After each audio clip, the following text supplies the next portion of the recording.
shirkadda DNO ee cilmi baarista lagu sahaminayo shidaalka ku jira qaar ka mid ah deegaanada gobolka Sanaag oo ay weheliso wasaaradda macdanta iyo kheyraadka Jamhuuriyadda Soomaaliland ayaa deeq caawimo soo gaarsiisay dadka ay abaaru saameynta badan ku yeesheen ee ku nool degmooyinka Ceelafweyn iyo Garadag oo ka tirsan gobolka Sanaag. deeqdaas oo ka koobneyd bariis, daqiiq, sonkor iyo saliid. deeqdan oo loogu talagalay ilaa 800 oo qoys inay ka faa'iideystaan. ugu horreyn waxa tafaasiil ka bixiyay ulajeedka deeqdan caawimada ah mas'uuliyiinta siday deeqdan waxayna yiraahdeen sonkora iyo saliida wax lagu kariyo la socota sidii wada ogsoonay gudida abaaruhu ay ka warayso raashinka sidii dadka ugu gaariyay marba u qaybiyaan oo ku hagaagsan yihiin doorkii hore inkastoo raashinku intan ka yara haddana si fiican bay ugu qaybiyeen oo shubkiiba afar reer bay u qaybiyeen.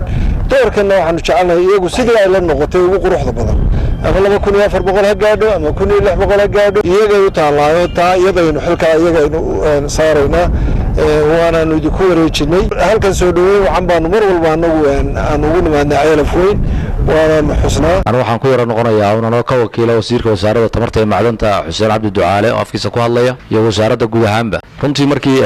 أبارها بلابمان ده سنة كان سنة كهراء بلابمان با وزارة وحي كهول قشي إن الشركة دي هي ورقة قرطه تلك الشقيني وزارة داي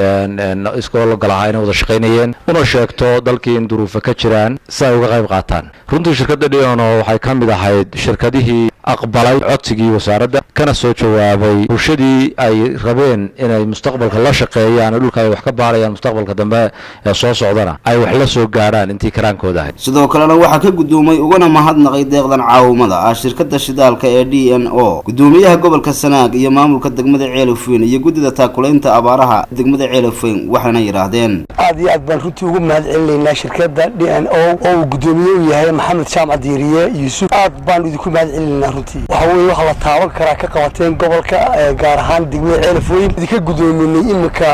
raashinkan 3-4 ay taba bariiskiisa sokorta iyo daqiiqda oo 800 qoysa iyo 200 kartoon ee maxaan ku dhahdaa saliidda waa gudoominay aad baan idinku mahadcelinaynaa hirka wasaaradda macdanta oo markii dadaalay oo ku dadaalay inuu wadanka keeno shirkado batrool baaris markii labaadna ka codsaday shirkadihii inay batrool baaristii ay ugu daraan dadkii ay dhulkii batroolka ka baarayay dadkii ay caawiyaan oo caawimo keenaan waxa kale mahadcelinaynaa shirkaddan DNO gudoonka waa la gudoominay oo ah afkii madaxweynaha degmada Ceelafweyn kana mid ah gudida